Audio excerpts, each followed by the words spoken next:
In the heart of the city, where the streets slowly climbed toward the hills, there was a wooden bench overlooking everything below. From that height, the city seemed almost peaceful. The traffic became distant. The noise faded into a soft hum.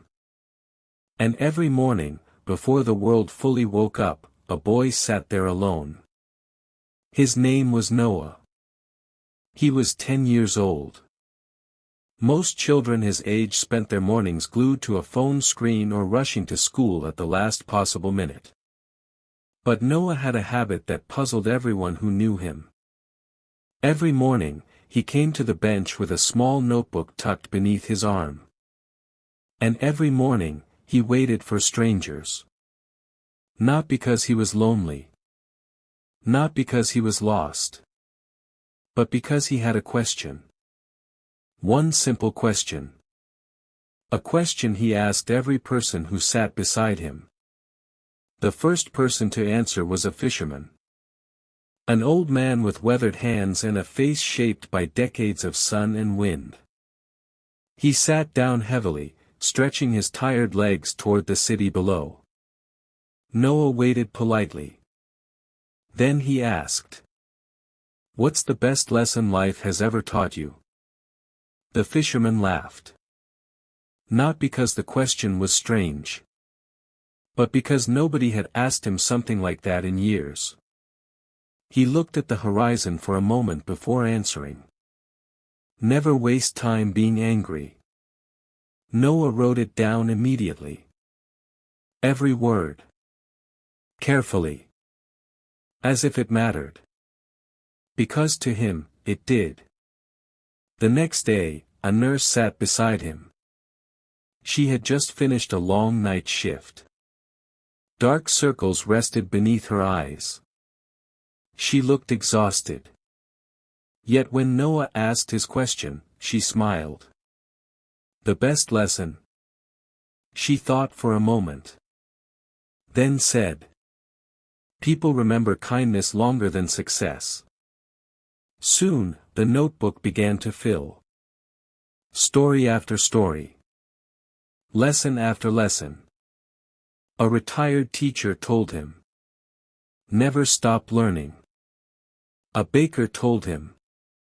The smallest things often matter most. A taxi driver said. Listen more than you speak. A young mother answered. Don't wait for the perfect moment. It rarely comes. Every answer found its way into Noah's notebook. Along with the person's name. The date. And sometimes a small sketch. People in the neighborhood began noticing him. At first they found him unusual. Then they found him interesting. Eventually, they began looking forward to seeing him. Some even stopped by the bench intentionally. Just to answer the boy's question. One afternoon, a businessman in an expensive suit sat beside Noah. His phone rang constantly.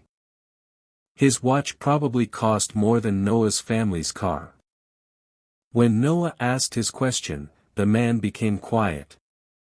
Very quiet. For the first time since sitting down, he put away his phone. Then he said, I spent 20 years chasing money. His eyes remained fixed on the city. And one day I realized I had missed most of my children's lives. Noah looked up. The man forced a smile. If I could do it again, I'd choose differently. Noah wrote that down too. Slowly. Carefully. Because somehow, it felt important. Years passed. The notebooks multiplied. 1 became 5. 5 became 10. Eventually they filled an entire shelf in Noah's bedroom. Then 2 shelves. Then 3. His mother joked that one day they would take over the entire house. Noah secretly hoped they would. The city changed around him. Buildings grew taller. Restaurants opened and closed. Children became adults. Adults grew old. Yet the bench remained. And so did Noah. One autumn afternoon, when Noah was 16, a very old man sat beside him. He looked older than anyone Noah had ever met. His hands trembled slightly.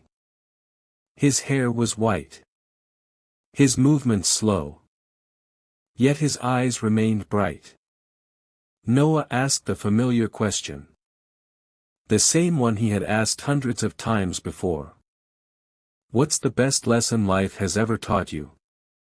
The old man smiled. Then looked out across the city. For a long time, he said nothing. Noah waited patiently. Finally, the man spoke. The people you meet become part of who you are. Noah wrote it down. But before he finished, the old man added. Even strangers. The words lingered in the cool autumn air.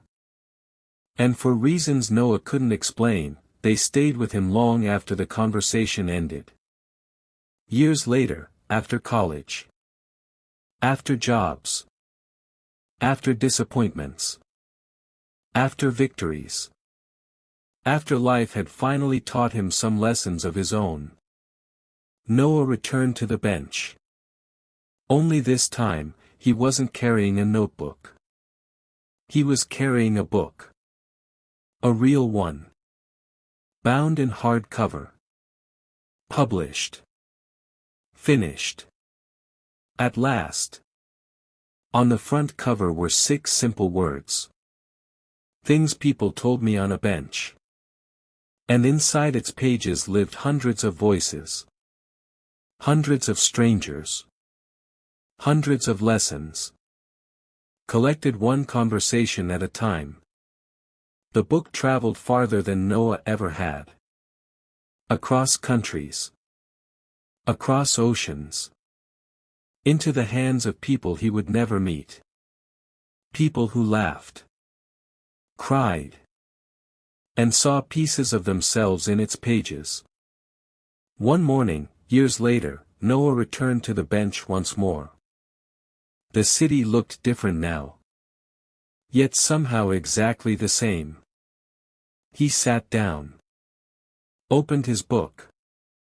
And smiled. A few minutes later, someone sat beside him. A little girl. Maybe 10 years old. She held a notebook against her chest. Noah couldn't help but laugh. The resemblance felt impossible to ignore. The girl looked nervous. Then she smiled. Can I ask you something? Noah closed the book. Of course. The girl opened her notebook. Took a deep breath. And asked. What's the best lesson life has ever taught you? Noah looked out across the city. Toward the horizon. Toward the countless lives moving below. Then he smiled. Because he already knew the answer. The end.